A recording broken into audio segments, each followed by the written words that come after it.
Hello everyone, it's me again, Burntam, DIY TV, panibagong araw at panibagong vlog ulit tayo mga ka-DIY. Sa araw na to, may gagawin tayo dito sa Toyota Corolla Altis 1.8G 2001 model natin na Matic. Pero bago natin tuloy yung video, syempre shoutout muna natin Analos Vlog, pag-subscribe sa YouTube channel at pag-follow yung Facebook page niya. Shoutout din natin, Melanie Pantalyon Alvarez. Yun. Kaya mga ka-DIY, may konting problema yung kotse natin. Papakita muna namin sa inyo. Tara.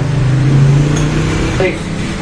So, ganito mga ka-DIY, yung indicator nung napapansin nyo, yung indicator ng oil sending unit natin, yung oil sensor, para malaman sana natin kung maganda pa yung bomba ng langis at kung may langis pa, wala. Dapat lang pag sindi mo nito, lalabas yung mga yan, parang ganyan, dito. Wala siya. So, ang problema niyan, either wiring or yung mismong oil sensor na or oil sending unit. So, dito po, binilan na po natin to. Yan. Ito yung code niya. Lagay ko na lang sa description below yung link kung saan store ko nabili. Nasa 500 plus. Tapos dito natin siya nakalocate. So kailangan natin ng flashlight. Ayun. Yun siya. Katabi mismo ng sa taas mismo ng oil filter. So meron siyang socket. Ito yung signal doon sa computer box na kung saan kung kunti na lang yung langis at yung kung mahina yung bomba ng langis, so hindi niya nalolubricate yung metal parts. So yan, tinanggal natin. Tapos itong socket na to, na tools na gagamitin nyo ay size 24 na socket. So yan, may lalabas na kunting langis. Yun. So yan, kuha kayo ng pangsalin kasi lalabas yung oil dito. Yan. So yan mga ka-DIY, compare natin. Yan. O, halos parehas lang po sila. Yan yung itsura niya mga ka-DIY. So 1 pin lang po yan, single pin, okay? Yan, lalagay na po natin kahit hindi mo nalagay ng tiplon to mga ka-DIY. So yan mga ka-DIY, dito pumapasok yung langis. Yan yung nagsisense dyan dapat, kasi may butas po yan. Okay, so lagay na po natin.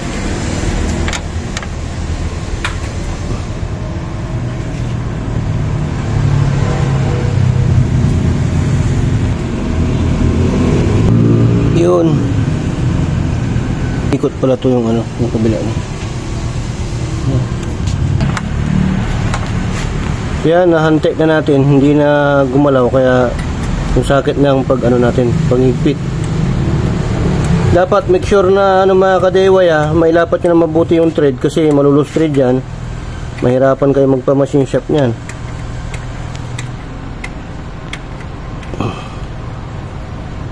Dapat may sagad natin to.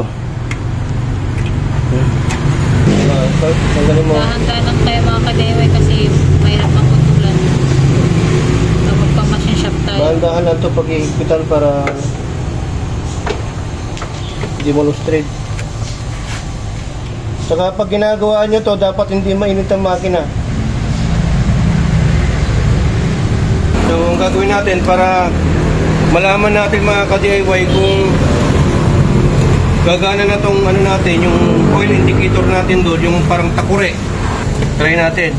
Kasi dun sa kanina, yung luma, itong luma, siguro mga 2 years na rin natin na nagamit to. Gumagana pa naman to, kaya lang bigla na lang nawala. So hindi pwedeng wala to doon. Ay, nabiyak na pala biyak na. Hindi pwedeng walang indicator ng oil pump doon. Yung oil indicator, ibig ko sabihin, sorry sa word na oil pump, oil indicator. Kailangan na meron para matrace nyo, malaman ninyo na gumagana pa yung bomba ng langis at nalulubrikat pa niya yung makina mo. Kasi pag wala yan, hindi mo lang kung tinay langis, mag-overheat na yung makina, laki ng gastos mo. Ayan, ilalagay na po natin mga ka-DIY yung socket po niya.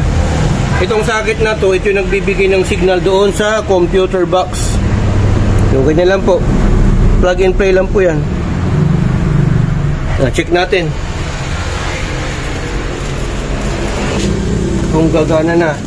Dito dapat may lalabas na parang takure. Yung alam yung painitin ng tubig. Parang ganun. Yung ano ni Aladdin, nilalabas si Genie. Ayun. Yung gumana ng mga kadeway, oh. Yan dapat meron yan, katulad ng mga ganun. Para malaman natin na tama pa yung sinusupply niyang langis. Okay? Tapos dapat pag pinaandar natin yung makina, mawawala yan. Patay natin uli. Check natin, meron, kompleto. Pandarin natin. Ayun, natanggal. Dapat ganun mga ka-DIY. Lalabas lang yan pag nasisense niya na kunti na yung langis sa makina mo at kung hindi niya nalulubricate yung loob ng makina kasi mahina yung oil pump. Ang trabaho naman ng oil pump mga ka-DIY, siya yung nagbubumpa ng langis para mag-circulate yung langis hanggang sa taas. Wala. Patay natin uli. Tapos hindi natin uli. Yan, nabuhay siya uli. Tapos fix natin uli yung makina. Mamamatay dapat yan or mawawala. Okay, check natin yung makina kung may tagas yung pinaglagay natin. Pag may tagas, higpitan lang po natin. So, patingin. Kita ba yung video dito? Yung wala namang tagas. So far, so good. Okay naman. Wala namang tagas.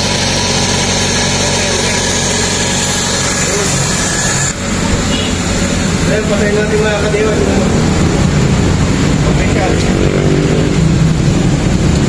Diba? Yun, meron ulit, oh. So, gumagana na po siya mga ka-DIY. So, yan, sundan nyo lang po yung process na pinagawa natin. Siyempre, make sure na yung binili mo na oil sinding unit, parang pang Toyota Corolla 2000 to 2007 yata. From 2001 to 2007 or 2. Ano mo lang yung part number. Tapos, maganda, tanggalin mo na lang yung sample. Dalhin mo sa auto supply, sa suking tindahan.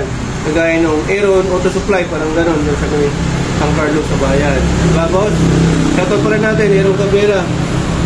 Yun, no? Medyo mayayain yan, mga ka-DIY, pero magaling yun.